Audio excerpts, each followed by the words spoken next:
Ibrahim Traoré, un nom qui résonne désormais comme un symbole de lutte pour la justice et la souveraineté du Burkina Faso. Mais et si cette révolution n'avait pas eu lieu dans l'ombre, mais en plein jour, sous les yeux du monde entier? Et si la véritable bataille pour l'avenir du pays ne se jouait pas uniquement sur le terrain politique, mais bien dans les arcanes des accords miniers secrets? Traoré, un leader militaire, n'a pas seulement défié les puissances étrangères, il a défié l'injustice, la corruption et l'exploitation. Dans ce contexte, l'interrogation demeure.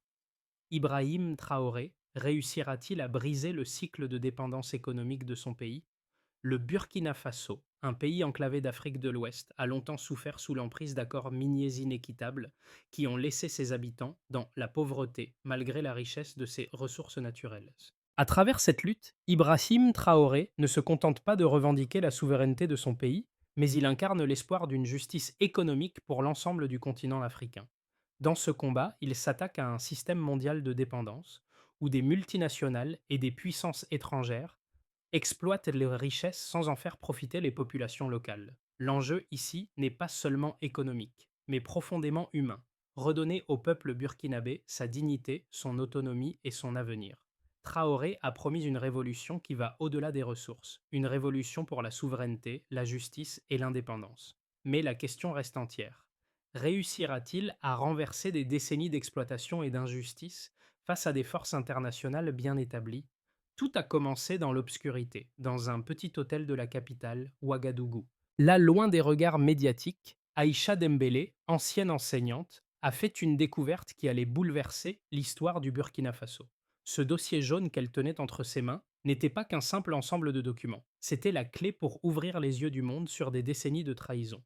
Ces contrats miniers, signés dans les années 1990, avaient condamné le pays à la pauvreté tout en permettant à des entreprises étrangères de piller les ressources du pays sans en faire profiter la population.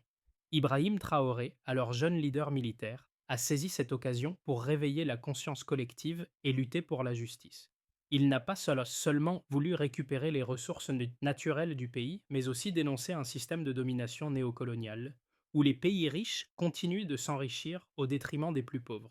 Mais ce n'était pas une lutte facile. En affrontant les puissances étrangères, Traoré se savait vulnérable, isolé, mais sa vision était claire. Ce n'était pas simplement une bataille pour le Burkina Faso, mais pour l'Afrique dans son ensemble.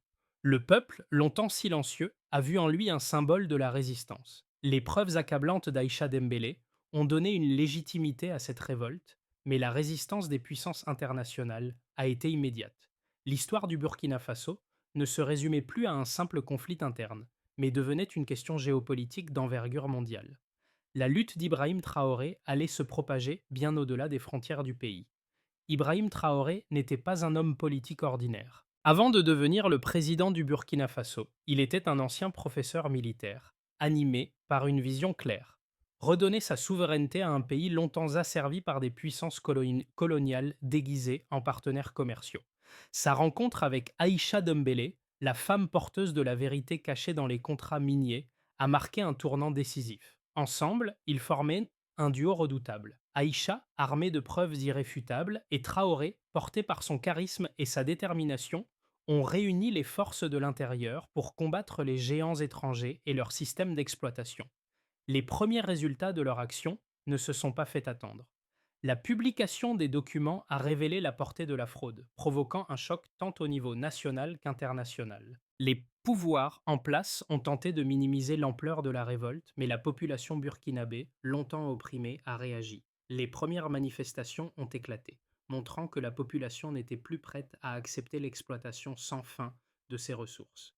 La voix de Traoré est devenue un écho puissant à travers le continent, et son combat s'est rapidement transformé en un symbole de résistance.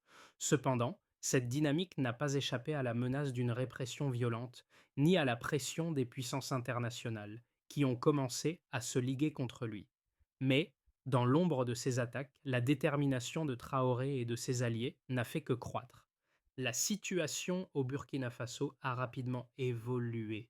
Après la révélation des contrats miniers frauduleux, Ibrahim Traoré a dû faire face à une réaction immédiate de la part des puissances étrangères, notamment des entreprises minières et des gouvernements occidentaux. Ces entités, profitant des accords historiques qui les liaient au pays, ont exercé une pression intense pour faire taire la révolte. Mais Traoré n'a pas cédé. Il a fait de cette opposition une arme, galvanisant ainsi la population burkinabé et le reste du continent africain.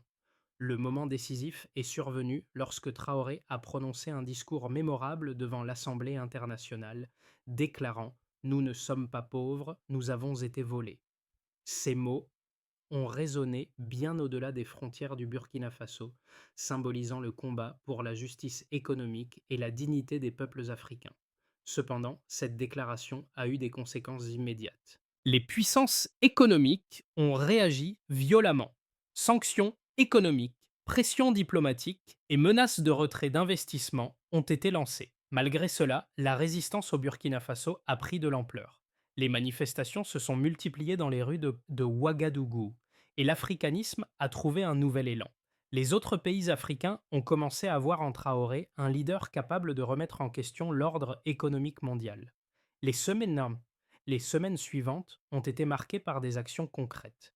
Traoré a lancé une série de réformes économiques visant à renforcer l'autosuffisance du pays, réduisant ainsi la dépendance aux multinationales. En parallèle, des discussions ont eu lieu avec d'autres nations africaines pour mettre en place une coopération régionale plus forte. Toutefois, ces réformes ont été accompagnées d'un coût économique immédiat. La suspension des accords miniers a affecté le secteur extractif, réduisant les exportations de minerais et provoquant une récession temporaire. Mais Traoré, avec son charisme et son leadership, a su maintenir l'adhésion de la population. Il a promis qu'à long terme, le Burkina Faso sortirait de ce cycle de dépendance, et son engagement à investir dans d'autres secteurs économiques a renforcé sa position. Les mois qui suivirent ont vu des avancées significatives dans le pays. Des infrastructures ont été mises en place, des initiatives pour l'agriculture durable ont été lancées, et le secteur éducatif a bénéficié d'investissements importants. Toutefois, les tensions internationales sont restées vives. Les puissances coloniales ont intensifié leur campagne pour isoler le Burkina Faso, mais Traoré a continué à avancer. Il savait que chaque victoire nationale renforçait la légitimité de sa lutte et marquait un pas vers la souveraineté véritable. La résistance à l'exploitation minière ne s'est pas limitée au Burkina Faso. Traoré a vu plus grand. Il a appelé à une union des pays africains pour une réforme globale des accords économiques et des contrats miniers. Cette vision, portée par son discours de solidarité continentale, a incité d'autres nations à rejoindre la cause. Peu à peu, la lutte pour la souveraineté économique du Burkina Faso est devenue une cause mondiale. L'avenir du pays s'écrivait désormais dans un contexte de coopération régionale et de pression internationale. Mais la voie vers la justice économique semblait de plus en plus proche. Les preuves mises en lumière par Ibrahim Traoré et ses alliés ont eu un impact direct et mesurable sur la dynamique économique du Burkina Faso. La première donnée clé a été la révélation des profits générés par l'exploitation des ressources naturelles du pays. Depuis les années 1990, les multinationales opérant au Burkina Faso avaient extrait plus de 50 milliards de dollars d'or, mais le pays n'en avait vu qu'une fraction minime. Selon les estimations, les entreprises minières ont récolté environ 88% des revenus générés par cette exploitation, laissant à peine 2% au gouvernement burkinabé. Une situation qui a aggravé la pauvreté et le manque d'infrastructures du pays. Cette information a bouleversé la communauté internationale, qui a pris conscience de l'ampleur de l'injustice économique infligée au Burkina Faso. Une autre statistique frappante a été l'impact de ces contrats sur les exportations du pays. En dépit de l'énorme richesse en ressources naturelles, les exportations du Burkina Faso ont chuté de 30% au cours des 20 dernières années. Ce déclin n'était pas dû à une baisse de la production, mais à des accords commerciaux désavantageux imposés par les multinationales, qui privent le pays de revenus nécessaires pour son développement. En effet, une grande partie des bénéfices générés par l'industrie minière étaient exportés à l'étranger, sans être réinvestis dans l'économie locale. Cela a conduit à une stagnation économique, malgré une croissance apparente dans le secteur minier. Un autre aspect déterminant a été le faible nombre d'emplois créés localement par les multinationales. En dépit des promesses d'emploi, les statistiques ont révélé qu'environ 90% des emplois dans le secteur minier étaient occupés par des travailleurs étrangers. Les quelques emplois locaux étaient précaires et mal rémunérés, avec des conditions de travail souvent inhumaines. Cette réalité a choqué la population burkinabé, qui a vu à quel point l'exploitation des ressources du pays profitait principalement à des intérêts étrangers, sans réellement bénéficier aux travailleurs locaux. Cette inégalité a été renforcée par l'absence de réglementation environnementale et sociale stricte, ce qui a permis aux multinationales d'opérer sans respecter les droits des travailleurs et de négliger les impacts environnementaux. Les données économiques ne se sont pas limitées aux revenus miniers. Une étude commandée par le gouvernement burkinabé a révélé que les entreprises minières avaient bénéficié d'exonérations fiscales massives, réduisant ainsi les recettes fiscales du pays. De plus, ces entreprises ont contourné de nombreuses régulations environnementales, provoquant des destructions écologiques qui ont aggravé la situation du pays. La communauté internationale, après avoir pris connaissance de ces chiffres d'Armilé, n'a pas pu ignorer l'injustice commise. Ces preuves ont également été confirmées par un rapport de l'ONU, publié quelques mois après la révélation des contrats miniers. Ce rapport a soutenu les accusations de Traoré, renforçant la légitimité de son combat pour la souveraineté économique du Burkina Faso. Ces données, combinées aux témoignages des travailleurs locaux et aux rapports des organisations internationales, ont fourni à Traoré les armes nécessaires pour mobiliser le pays et l'opinion mondiale. Le combat pour la justice n'était plus seulement une question politique interne, mais un appel mondial à réévaluer le système économique mondial. Un système qui, selon Traoré, privilégie les intérêts des multinationales au détriment des populations locales. Le combat d'Ibrahim Traoré contre l'exploitation minière au Burkina Faso a attiré des soutiens, mais aussi des oppositions vigoureuses. D'un côté, ses partisans soutiennent que les accords miniers signés par le passé sont une forme de néocolonialisme, une manière pour les puissances étrangères d'exploiter les ressources naturelles de l'Afrique sans en faire profiter ses habitants. Traoré a répété à plusieurs reprises que le Burkina Faso n'est pas pauvre, mais qu'il a été spolié de ses richesses par des entreprises multinationales profitant de contrats déloyaux. Selon lui, ce système d'exploitation n'est pas un accident, mais une politique délibérée de domination économique. Pour lui, il s'agit d'un combat pour la justice sociale et la dignité humaine, où la restitution des ressources naturelles au peuple burkinabé est une étape clé dans la réécriture de son histoire.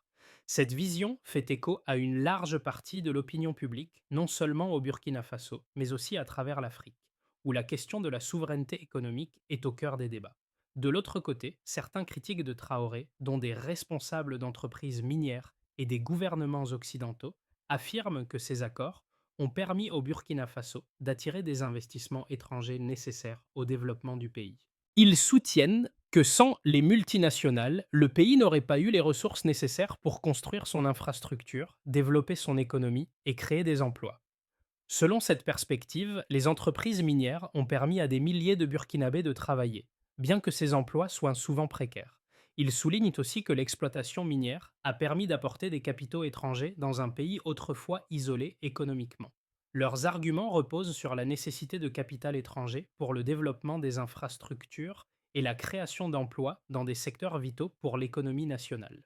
Cependant, Traoré et ses alliés ont systématiquement déconstruit cet argument en soulignant que les bénéfices des multinationales étaient disproportionnés par rapport à ceux du peuple burkinabé. En effet, les chiffres montrent que plus de 88% des revenus générés par l'exploitation minière sont partis à l'étranger, laissant une fraction dérisoire pour le pays. Pour Traoré, la véritable question n'est pas la nécessité d'investissements étrangers, mais plutôt de quel type d'accords sont nécessaires pour que les bénéfices profitent au peuple et non à des puissances étrangères. Il propose un modèle économique alternatif où les ressources naturelles sont exploitées de manière durable et équitable, avec des bénéfices partagés entre les investisseurs et la population locale. Son approche va au-delà de la simple révision des contrats miniers. Elle cherche à réinventer la manière dont les pays africains peuvent gérer et tirer parti de leurs ressources naturelles pour leur propre développement, sans sacrifier leur autonomie. Le moment charnière est arrivé. Après des mois de lutte, Ibrahim Traoré a fait une déclaration qui allait changer le cours de l'histoire. Il a annoncé la suspension immédiate de tous les contrats miniers existants, mettant ainsi un terme à des décennies d'exploitation injuste des ressources du Burkina Faso. Ce geste audacieux, bien que risqué, a résonné à l'échelle mondiale. Il ne s'agissait pas seulement de mettre fin à un accord économique, mais de réaffirmer la souveraineté du pays et de revendiquer la dignité du peuple burkinabé. Ce n'était plus un simple combat politique local, mais une affirmation de principes qui ont transcendé les frontières du Burkina Faso. Traoré savait que cette décision entraînerait des répercussions immédiates, y compris une probable instabilité économique et des sanctions internationales. Mais pour lui, l'indépendance économique du pays était un objectif plus grand que la stabilité à court terme. Ce changement radical dans la politique économique du Burkina Faso allait envoyer un message fort au reste de l'Afrique et au monde. Les pays du continent ont le droit de décider de leur avenir économique sans interférence extérieure. Il est devenu un symbole de résistance et d'espoir, non seulement pour le Burkina Faso, mais pour toute l'Afrique. Les conséquences de la suspension des contrats miniers ont été immédiates et profondes, affectant aussi bien le Burkina Faso que les relations internationales. À l'intérieur du pays, la décision de Traoré a été accueillie avec enthousiasme par une large part de la population.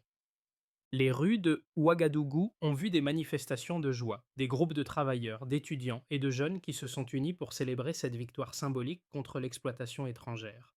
Pour le peuple burkinabé, cette décision représentait bien plus que la fin de contrats injustes, elle marquait la naissance d'une nouvelle ère, celle de la souveraineté et de l'autodétermination. Cependant, cette euphorie a été de courte durée. L'économie du pays, fortement dépendante de l'industrie minière, a subi un choc immédiat. Les mines ont fermé leurs portes, des milliers de travailleurs ont perdu leur emploi, et le pays a dû faire face à une baisse significative de ses exportations de matières premières. Les prix du marché mondial de l'or ont fluctué, et cette instabilité a exacerbé les tensions internes.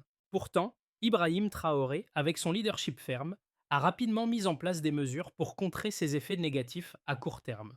Des projets d'infrastructure ont été lancés pour fournir de nouveaux emplois à la population et des investissements ont été orientés vers des secteurs comme l'agriculture durable et l'énergie renouvelable. Ces efforts ont été essentiels pour apaiser les tensions et soutenir la résilience économique du Burkina Faso. Cependant, à l'échelle internationale, la décision de Traoré a entraîné des répercussions sévères.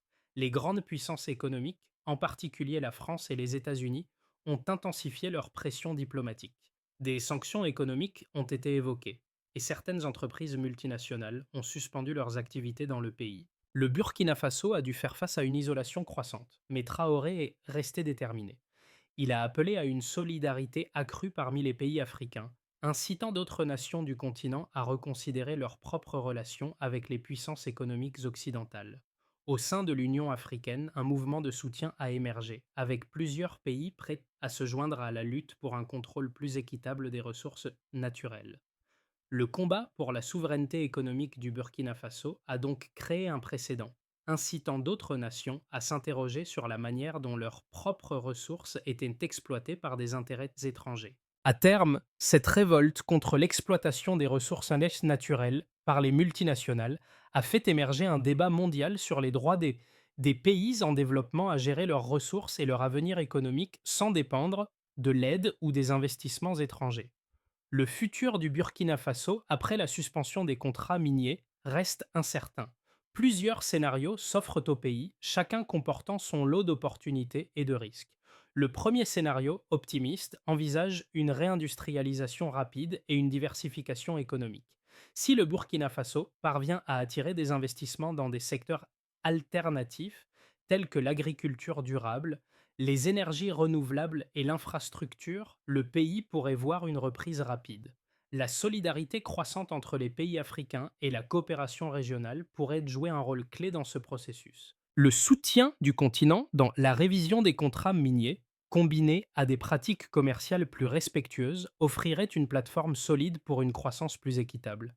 Dans ce scénario, le Burkina Faso pourrait se tourner vers une économie plus diversifiée, moins dépendante de l'exploitation minière et plus résiliente face aux chocs externes. Ce modèle pourrait servir de référence pour d'autres nations africaines cherchant à se libérer des chaînes de la dépendance néocoloniale.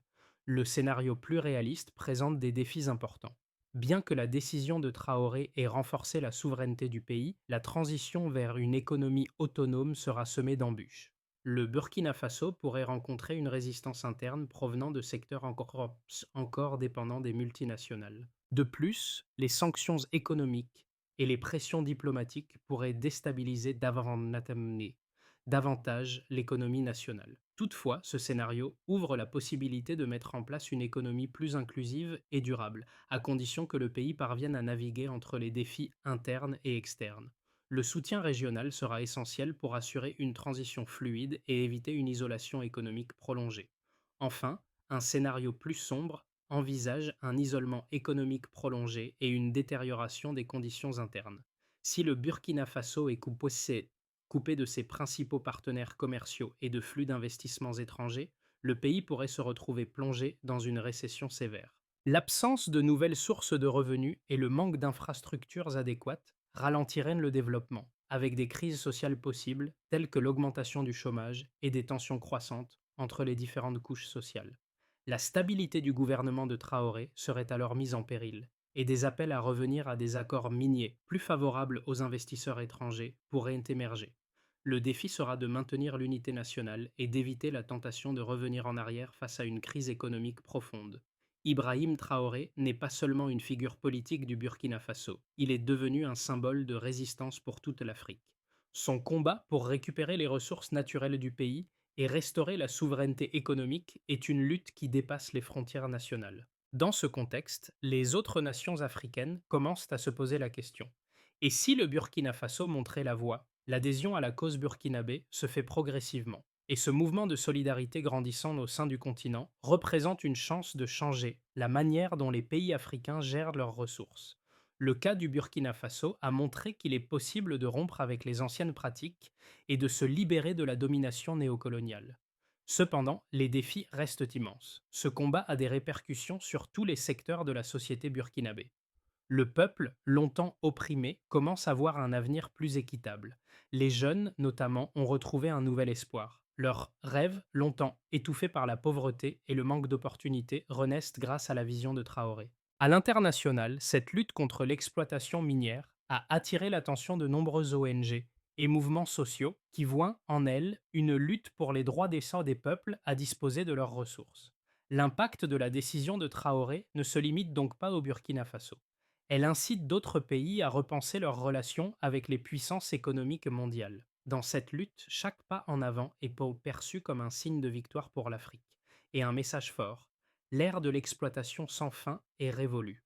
Après avoir suspendu les contrats miniers inéquitables, Ibrahim Traoré a rapidement mis en place une série de réformes pour stabiliser l'économie du Burkina Faso et garantir un avenir prospère et durable. La première étape de cette transformation fut l'investissement dans des secteurs autres que l'extraction minière, comme l'agriculture durable, les énergies renouvelables et les infrastructures.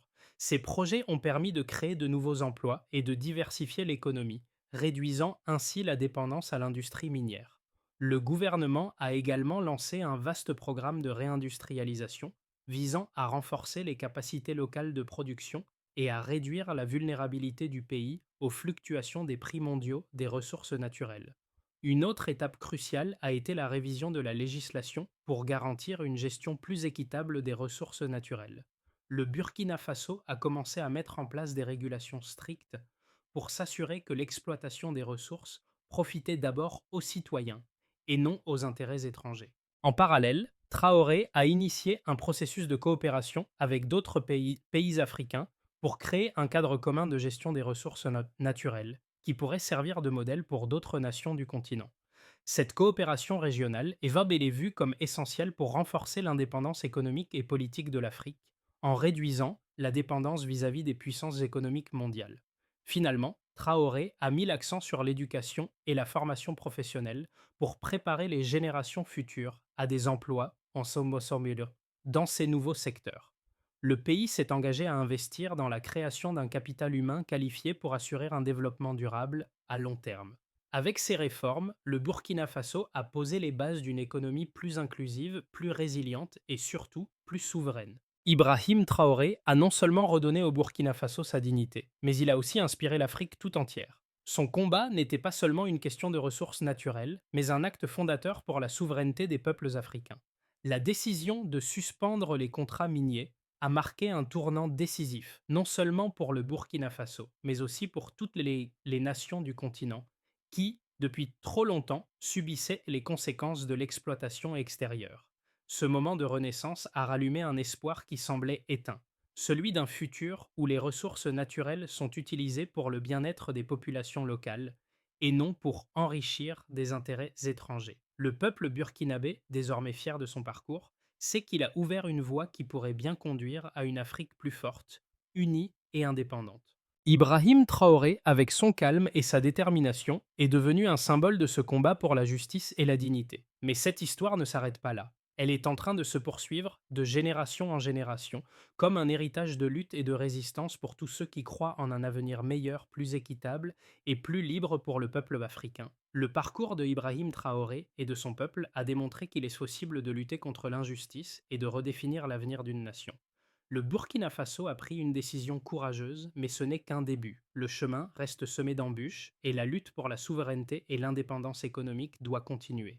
Mais cela ne dépend pas seulement de Traoré et de son gouvernement. Cela dépend de chacun de nous. Si vous croyez, comme lui, en un avenir plus juste pour l'Afrique, un avenir où les ressources naturelles profitent avant tout au peuple et non à des intérêts étrangers, il est temps de prendre position. Partagez cette histoire, faites entendre votre voix et engagez-vous dans le mouvement pour une Afrique libre et souveraine. Ce n'est pas seulement l'avenir du Burkina Faso qui est en jeu, mais celui de tous les peuples qui luttent pour leur dignité et leur liberté. Le changement est possible et il commence avec chacun d'entre nous. Rejoignez cette cause et soutenez ceux qui, comme Ibrahim Traoré, font tout pour rendre l'Afrique plus forte, plus indépendante et plus juste.